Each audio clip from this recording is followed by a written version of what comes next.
Bharat matrimony पे मिलती है सबसे ज्यादा चॉइस। भारत मैट्रिमोनी ने लाखों रिश्ते बनवाए हैं, तो और क्या चाहिए। इंडिया की नंबर 1 चॉइस भारत मैट्रिमोनी।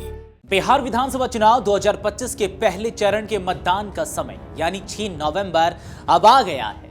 इस चरण में 18 जिलों की 121 सीटों पर वोटिंग का ऐलान किया गया था। मंगलवार शाम 5 बजे इन सीटों पर प्रचार का शोर थम चुका है। अब उम्मीदवारों की उम्मीदें मतदाताओं के ऊपर टिकी हैं, जो अपने वोट से यह तय करेंगे कि आने वाले 5 सालों में बिहार की बागडोर किसके हाथों में होगी। इस चरण में कई ऐसी सीटें हैं जो राजनीतिक रूप से बेहद हाई प्रोफाइल रही है।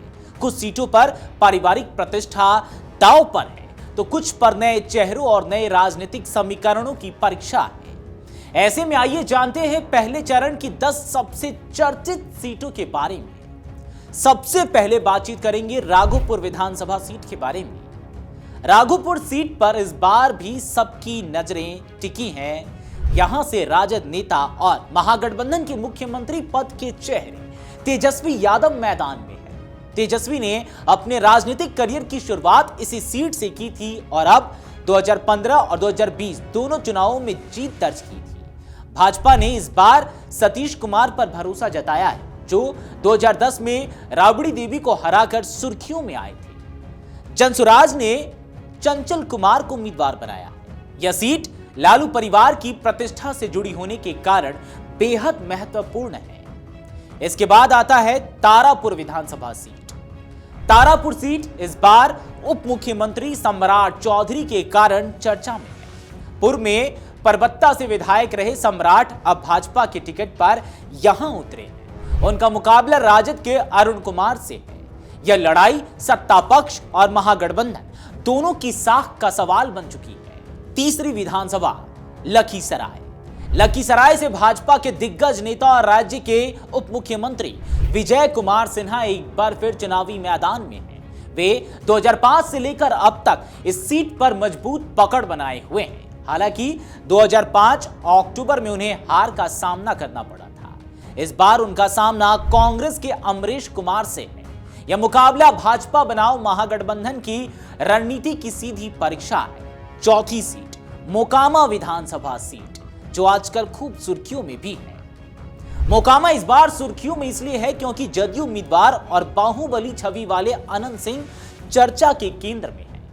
हत्याकांड मामले के चलते उन्हें चुनाव प्रचार के बीच गिरफ्तार कर लिया गया, जिसके बाद उनका प्रचार केंद्रीय मंत्री ललन सिंह संभालते रहे। इस सीट पर वोटिंग सुरक्षा व्यवस्था और कानून व्यवस्था के मुद्दे पर भी असर डाल सकती है। पांचवी विधानसभा दानापुर। दानापुर से भाजपा ने पूर्व केंद्रीय मंत्री और पूर्व सांसद रामकृपाल यादव को टिकट दिया है। हाल ही में वे पाटलिपुत्र लोकसभा सीट पर मीसा भारती से हारे थे।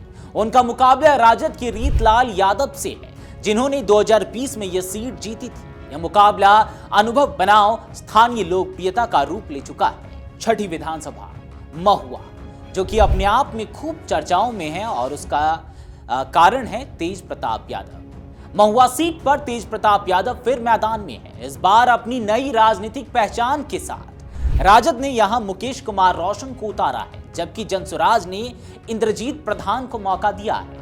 यह सीट यादव राजनीति और पारिवारिक प्रभाव की एक और परीक्षा है। फिर आता है छपरा विधानसभा।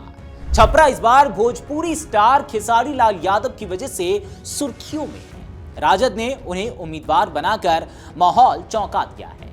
उनके सामने भाजपा की छोटी कुमारी और जनसुराज के जयप्रकाश सिंह हैं। कुल 10 उम्मीदवार मैदान में हैं, पर मुकाबला 3 कोणीय माना जा रहा है। इसके बाद 8वें नंबर पर है अलीनगर विधानसभा।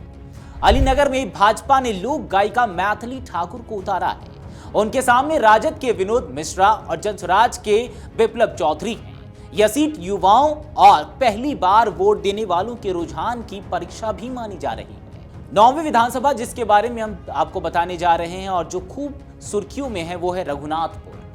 सीवान की यह सीट शहाबुद्दीन परिवार की राजनीति से जुड़ी है। राजद ने यहां बाहुबली शहाबुद्दीन के बेटे ओसामा शहाब को टिकट दिया है। मुकाबला जदयू के विकास कुमार सिंह से है। यहां के सामाजिक समीकरण इस मुकाबले को दिलचस्प बनाते हैं। आखिरी विधानसभा सीट जो खूब सुर्खियों में है पहले चरण के मतदान को लेकर वो है गरखा विधानसभा। गरखा में लोजपा रामविलास सुप्रीमो चिराग पासवान के भांजे सीमांत मृणाल पहली बार चुनाव लड़ रहे हैं। उनके सामने राजद के मौजूदा विधायक सुरेंद्र राम हैं। जनसुराज ने मनोहर कुमार राम को उतारा है। यह सीट पासवान राजनीति के नए अध्याय की परख भी बनेगी। मतदाता फैसला करेंगे कि पारिवारिक विरासत जीतेगी या नए समीकरण। बिहार की राजनीति में पहला चरण बेहद निर्णायक माना जा रहा है। ऐसे में इन 10 सीटों पर सबकी निगाहें टिकी हुई है। ये जो 10 सीटें हैं, इस पर पूरे बिहार की नजर है, खासकर पहले चरण में मतदान होने के कारण, क्योंकि पहले चरण के मतदान पर सबकी निगाहें टिकी हुई है, पूरे बिहार की और सभी पार्टियों की। ऐसे में यह देखना दिलचस्प होगा कि मतदान के बाद किसका पलड़ा भारी होता है। क्या पारिवारिक और पार्टियों की जो साख है, वो जो दांव पर लगी है, कौन बचाने में कामयाब हो पाता है और कौन नहीं। अगर आप ये वीडियो YouTube पर देख रहे हैं तो हमारे चैनल को सब्सक्राइब कर बेल आइकन दबाएं और Facebook पर देख रहे हैं तो हमारे पेज को लाइक करें।